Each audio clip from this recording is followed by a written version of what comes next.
l'Acadie qui aujourd'hui est reçue à l'Élysée par le président de la République française et qui a rêvé toute sa vie de demeurer française.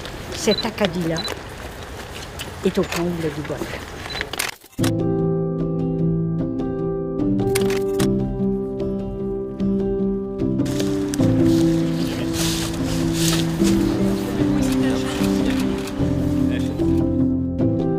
Vous savez que je viens d'un peuple qui plantait des arbres.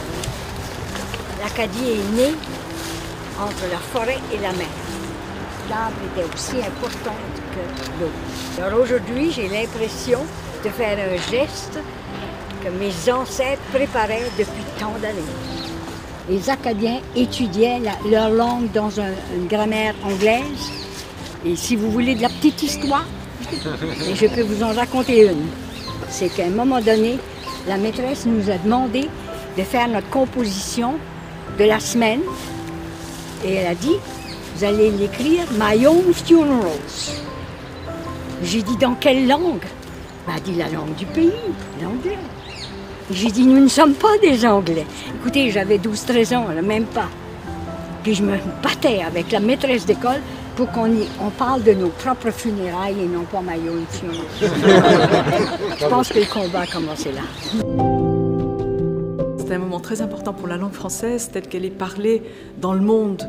Antonine Maillet incarne ce bout d'Acadie, elle incarne aussi la langue d'une certaine époque, un certain type d'accent, une volonté farouche d'exister en langue. Je tiens à vous dire que l'Acadie est restée française, pas seulement avec sa langue, mais avec son esprit, avec sa mémoire, avec ses rêves d'avenir, et avec ses ambitions même. Aussi longtemps que ma génération sera là, que les gens de mon métier seront là, et que les gens qui partagent mes ambitions seront là, eh bien, on ne lâchera pas. La plantation de cet arbre incarne ce qui nous lie. Une histoire qui vient de loin et ses racines. Une histoire de terre et une histoire d'avenir. Ce chêne grandira et nous en prendrons soin, parce que nous savons ce qu'il incarne et d'où il vient. J'en viens maintenant à vous, chère Antonine, à un peuple qui n'avait pas de tradition écrite, qui n'a pas de parole officielle, qui n'a plus d'existence institutionnelle depuis 3 siècles.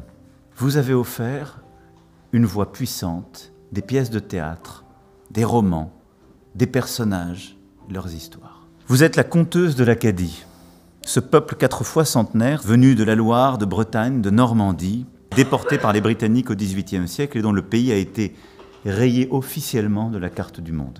Vous êtes un peuple qui a rendu le plus bel hommage aux Français, parce qu'il l'a transmis de conte en conte par contrebande et en résistance.